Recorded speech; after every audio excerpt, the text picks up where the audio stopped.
Oke, jadi kita akan mulai kuliah kita yang pertama tentang material teknik elektro ya.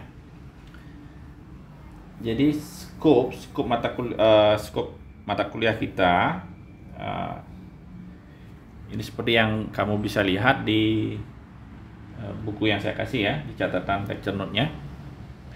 Itu yang kita akan bahas. Yang pertama adalah atom dan elektron ya.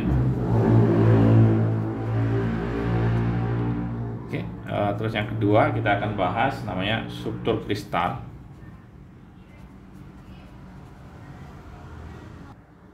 Oke, yang kedua itu yang kita bahas nanti namanya struktur kristal dan semiconductor ya. Terus yang ketiga kita akan bahas konsep namanya pita energi ya, dan muatan pada semiconductor ya. Jadi ini tidak sesimpel yang kita tahu ya. Nanti akan ada selain elektron juga akan ada hole ya. Terus yang terakhir yang kita akan cakup di sini adalah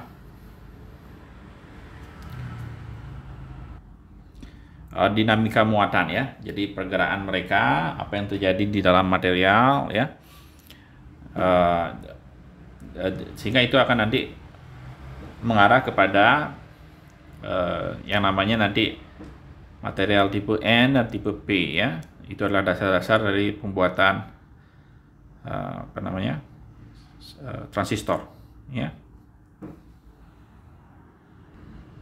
Nah, untuk buku referensi untuk bahan kuliah ini ya, jadi saya tidak akan menunjuk spesifik khusus buku tertentu ya. Cuma kamu bisa cari segala jenis buku dengan topik semikonduktor ya.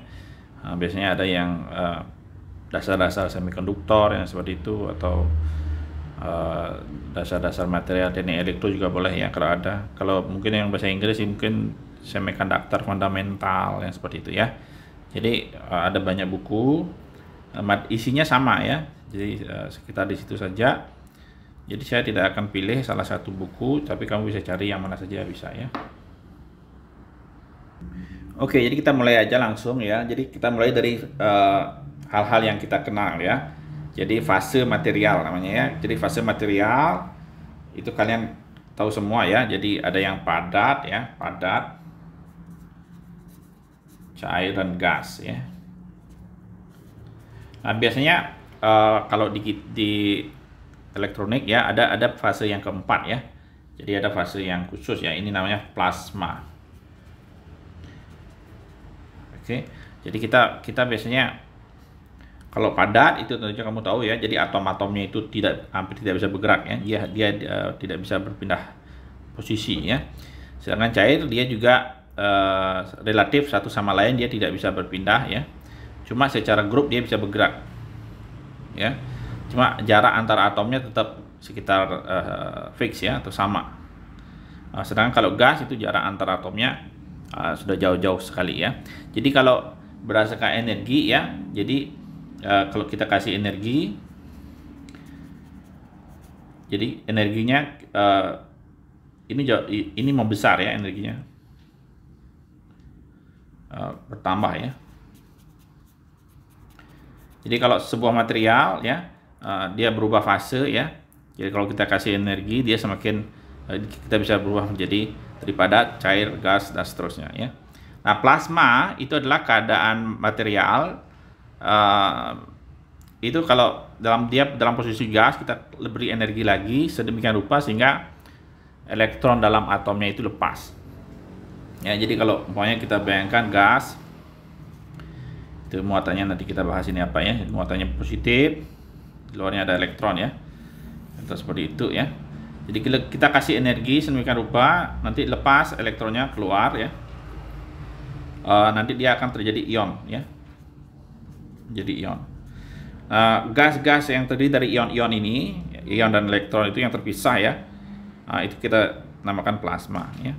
Jadi kalau di aplikasinya kita bisa lihat plasma itu yang sederhana kalau kamu pakai lampu TL ya, lampu fluoresan namanya ya. Jadi gas yang di dalam itu ya, gas bertekan rendah itu kalau kita kasih listrik dia akan membentuk sebuah state gas atau fase gas yang namanya plasma. Nah, tentunya selain fasenya ya pada cair gas ya, material juga kita bisa golongkan ya berdasarkan kemampuannya mengantar listrik ya. Jadi ini kalian tahu ya. Jadi kalau konduktor tentunya dia mengantarkan listrik ya. Jadi pengantar listrik, ya. Tentunya insulator kita juga sudah tahu ya. Jadi ini isolatif ya, isolatif atau tidak menghantarkan listrik ya, tidak menghantarkan listrik.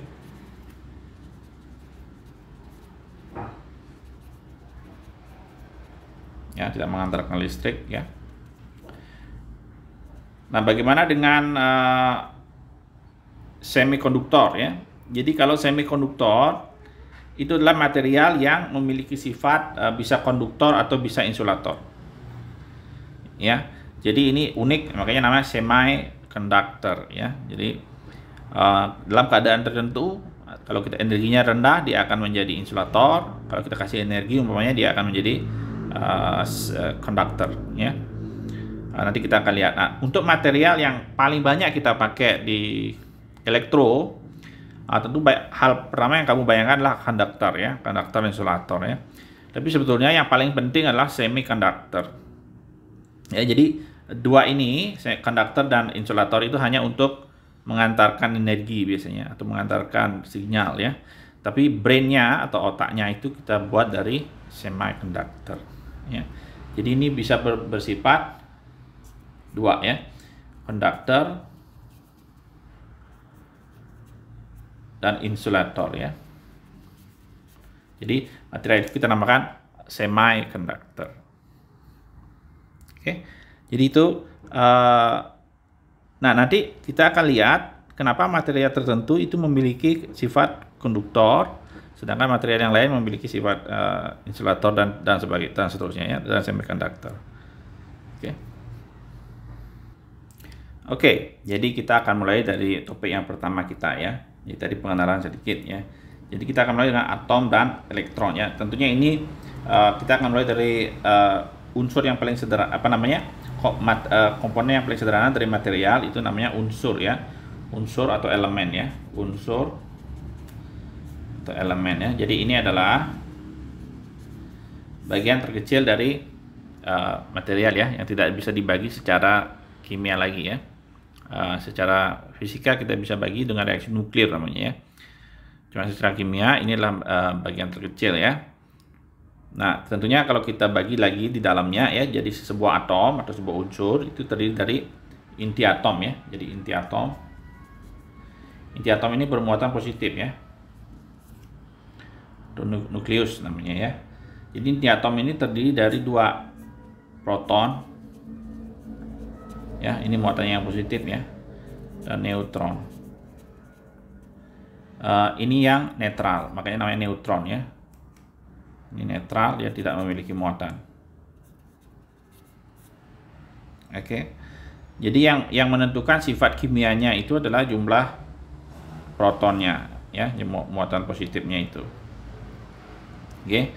Nanti kalau kita kasih tambahan neutron ke dalam intinya, sifatnya tidak akan berubah, sifat kimianya tidak akan berubah ya, cuma dia akan menjadi yang namanya isotop ya. Itu kalau bagi yang sudah belajar dulu itu, kalau material hidrogen ya, hidrogen itu kan protonnya satu ya, tapi kalau kita ditambah neutron gitu ya, dia tetap namanya hidrogen ya, cuma itu isotop dari hidrogen. Oke, dimana nanti dia ingin berubah kembali lagi menjadi material hidrogen ya. Nah, karena dia bermuatan positif, di luarnya itu ada elektron ya. Jadi elektron ini bermuatan negatif tentunya. Oke. Nah, elektron di dalam sebuah elemen atau unsur nanti kita akan bagi lagi menjadi dua ya. Yang paling penting yang akan kita lihat itu namanya nanti valensi. Valensi ini kita bisa bilang yang paling luar ya, yang paling luar. Terus ada yang di dalam ya. Kalau kamu belajar kimia dulu ya, yang orbital yang paling luar ya. Itu yang menentukan nanti sifat dari sebuah unsur, sifat kimianya ya. Nah, jumlah dari elektron luar ini sudah digolongkan ya, sudah digolongkan di dalam yang namanya, kalau kamu ingat dulu, tabel periodik ya. Jadi tabel periodik golongan itu menunjukkan jumlah elektron paling luar atau elektron valensi ya. Oke, ini saya punya tabel periode ya. Jadi kalau kita bisa lihat yang paling kiri, yang paling atas itu, yang paling kiri ya. Ini paling atas ini ada hidrogen ya. Jadi ini unsur yang paling sederhana yang terdiri dari satu proton ya.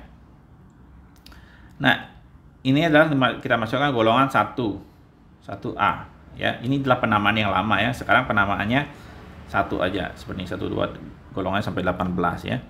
Kalau penamaan yang lama ini namanya golongan 1A ya. 1A itu menunjukkan bahwa dia memiliki elektron valensinya cuma 1 ya. Dan seterusnya ini ada 2A, jadi kita loncat ke sini. 3A, 4A, 5A, 6A, 7A dan seterusnya. Ya. Jadi ini artinya kalau yang 3A itu dia memiliki 3 elektron valensi. Ya. Jadi contohnya namanya di sini ya, karbon sama silikon ya. Ini memiliki 4 elektron valensi, sedangkan jumlah elektron totalnya itu berbeda, cuma jumlah elektron paling luarnya sama, ada 4 ya, karbon. Jadi mereka memiliki sifat kimia yang sama.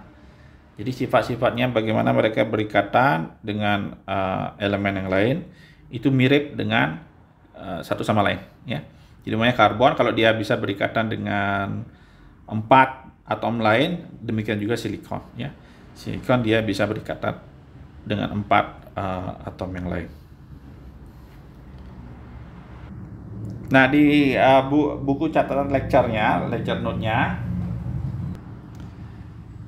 saya include itu bahwa ada blok valensi namanya ya. Jadi itu untuk kita mungkin tidak begitu penting dulu ya. Kamu bisa lihat, kamu bisa lihat lebih detail ya. Ada blok valensi S, P, D, F yang seperti itu ya.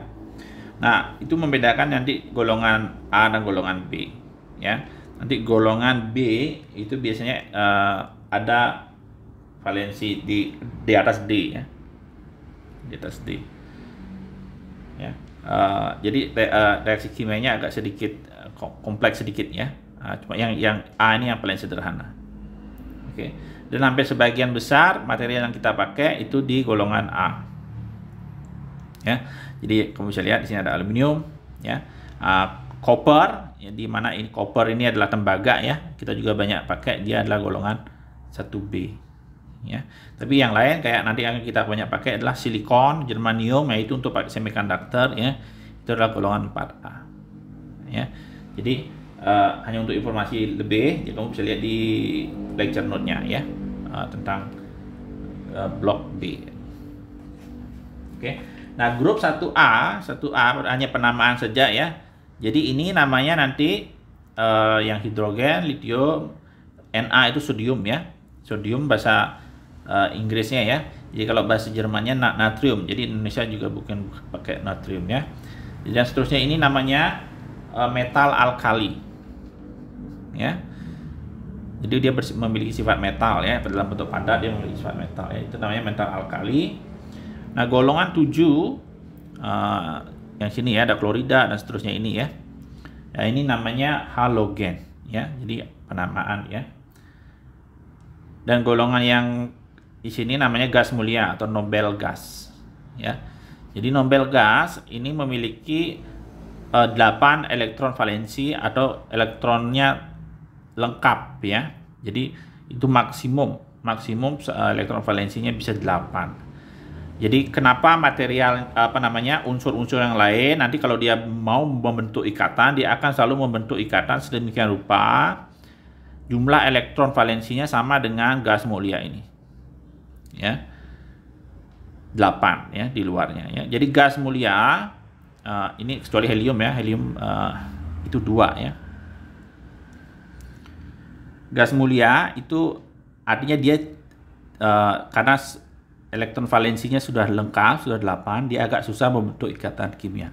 Makanya namanya gas mulia. Jadi dia inert, dia tidak bisa bereaksi dengan elektron yang dengan unsur yang lain.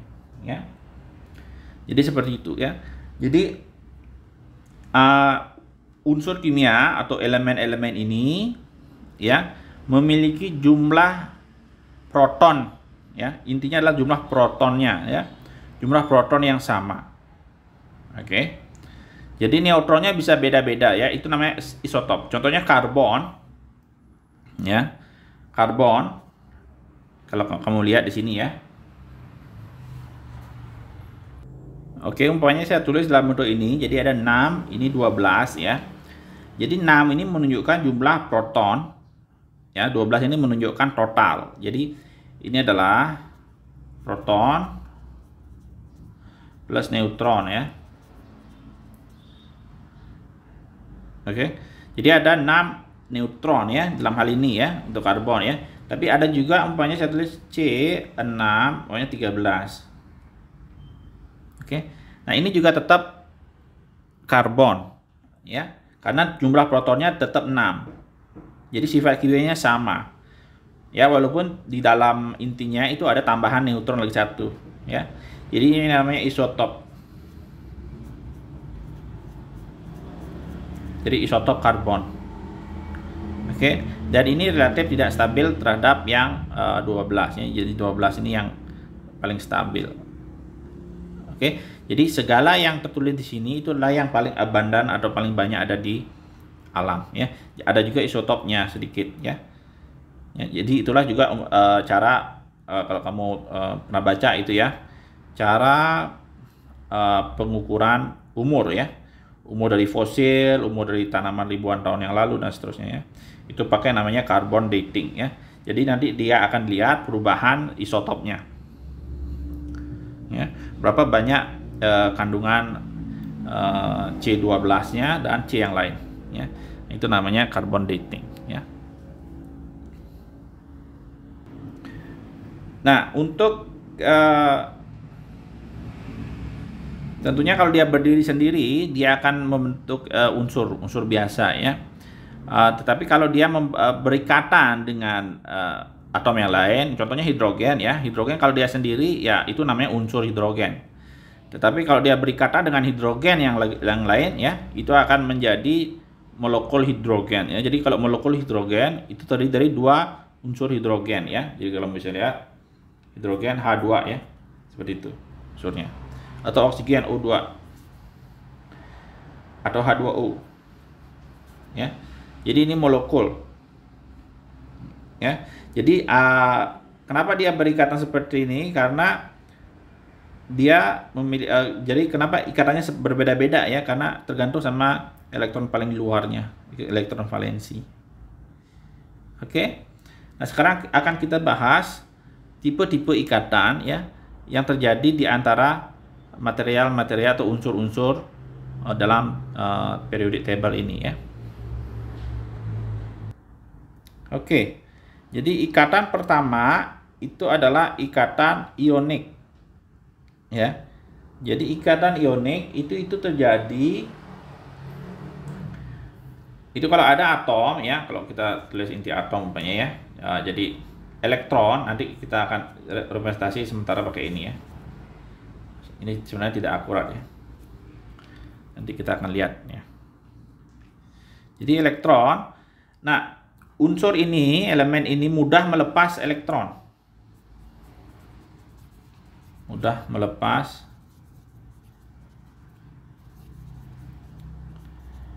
elektron ya. Jadi dia berubah menjadi ion. Jadi seperti itu. Ya, jadi elektronnya pergi ke sini banyak elektronnya. Jadi lepas. Dia tidak ada ikatan lagi. Ya, jadi dia membentuk ion.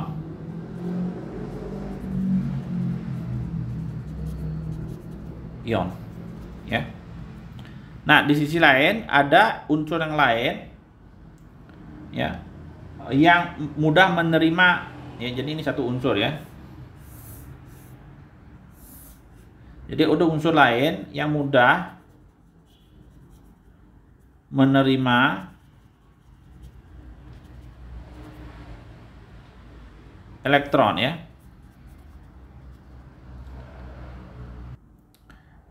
Contohnya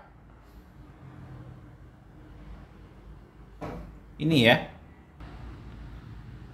Contohnya fluor ya. Jadi F ini dia memiliki 9 elektron, cuma dia termasuk ini golongan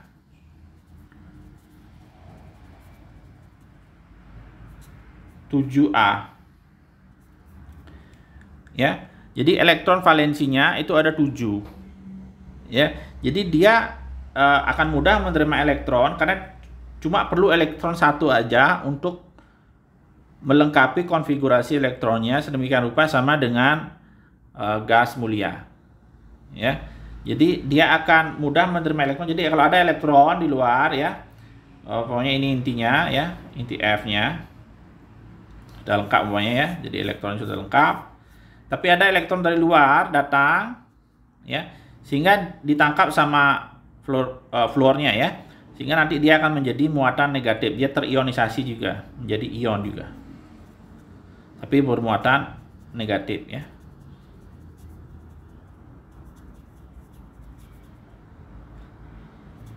Oke, jadi seperti ini. Jadi kalau ada dua material, satu mudah melepas elektron, satu mudah menerima elektron. Kalau mereka berdekatan, ikatan yang dibentuk itu namanya ikatan ionik. Oke. Nah, jadi intinya adalah tidak ada, istilahnya kalau nanti kita belajar kovalen ya, tidak ada elektron yang dibagi ya.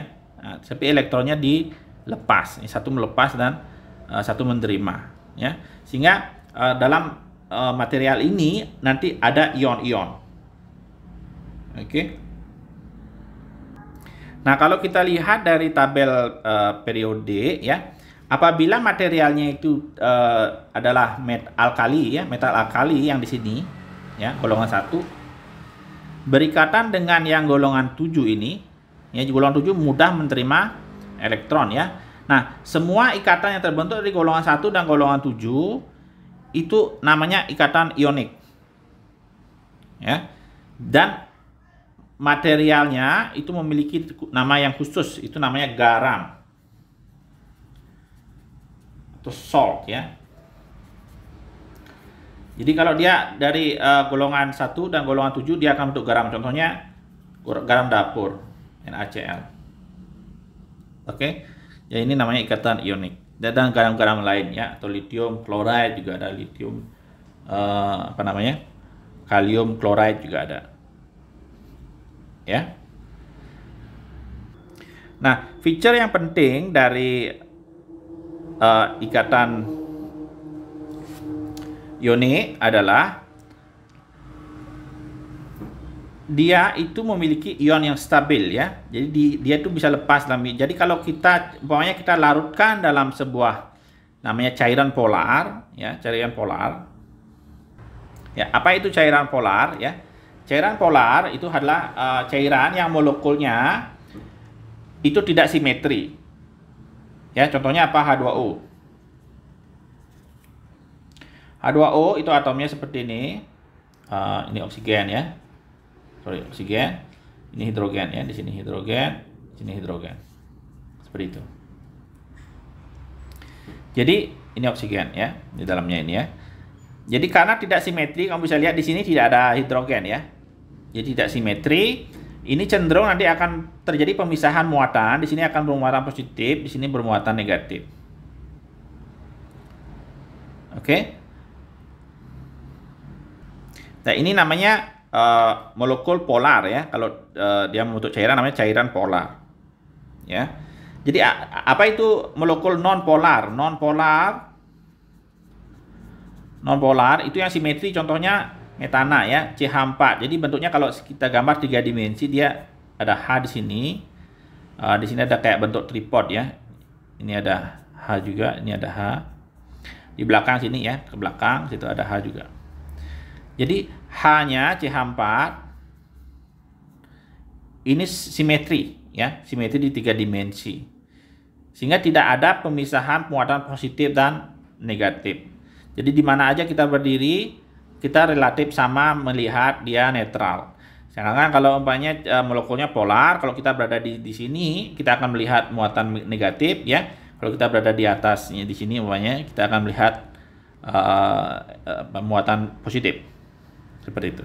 Ya, tidak bisa terjadi di sini ya.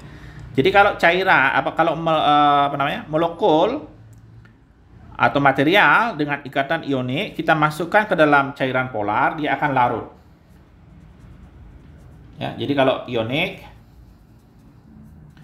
plus polar, dia akan larut. Oke, dia akan larut itu artinya atom atau unsur elemen penyusunnya itu terpisah, lepas ya. Jadi apa yang terjadi? Jadi umpamanya kita punya NaCl ya. Jadi ini muatan positif, ini muatan negatif ya. Jadi dia membentuk biasanya strukturnya seperti ini di 3 dimensi ya. 3 dimensi dia membentuk kayak kubus. Seperti itu.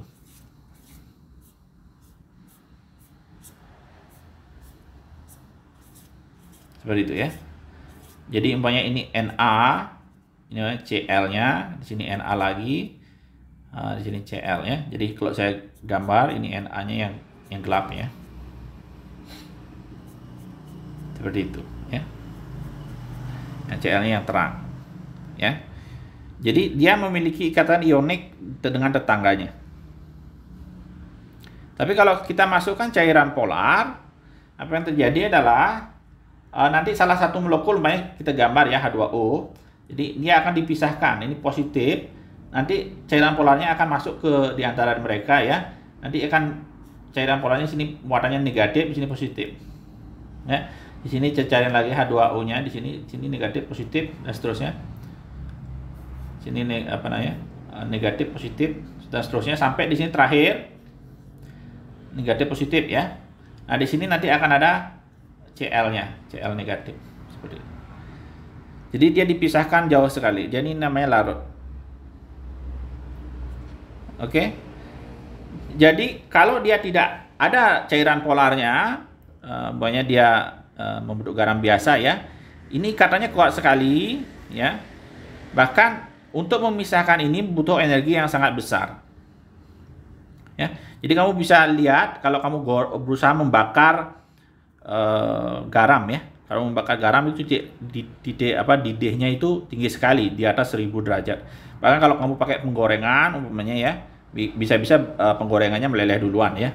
Jadi sebelum garamnya meleleh. Ya. Jadi karena temperaturnya sangat besar untuk meleleh. Jadi kita butuh energi. Tapi kalau kita taruh air atau cairan polar, dia langsung kita bisa pisahkan antara ion-ionnya. Oke, jadi itu karakteristik unik dari ikatan ionik ya. Nah, sekarang di aplikasi dari garam ini ada juga yang tentunya dipakai untuk menyimpan energi ya. Menyimpan energi, kalau kamu bisa lihat menyimpan energi panas ya. Jadi ada itu di Spanyol, pembangkit listrik tenaga surya ya. Jadi dia pakai cermin difokusin ke suatu tempat, jadi sinar matahari difokusin ke suatu tempat gitu ya, dipantulin. Terus yang dipakai adalah garam ya. Jadi garamnya di situ dipanaskan dengan suhu yang sangat tinggi sehingga mencair ya. Nanti cairan garam itu disimpan ya. Karena matahari ada siang hari ya. Siang hari pemakaian energi kan sedikit. Jadi nanti kalau malam hari tiba, cairan garam itu dipakai untuk memanaskan turbin, air pada turbin ya, untuk menghasilkan uap untuk menjalankan turbin. Jadi seperti itu ya, itu aplikasi sederhana garam ya. Nah, aplikasi lain tentunya banyak juga ya, kayak di baterai juga ada ya. Jadi baterai ya, seperti itu ya. Jadi ini adalah ikatan ionik, ikatan yang terjadi kalau kita lihat dari tabel periodik secara spesifik ya, itu adalah golongan 1 dan golongan 7. Oke. Nah, jadi model untuk ikatan ionik ini adalah memakai hukum Coulomb ya. Hukum Coulomb ya, yang sederhana ya. Jadi gaya di antara mereka itu adalah sama dengan ini konstantanya ya, 1/4 pi epsilon 0 kali muatannya ya.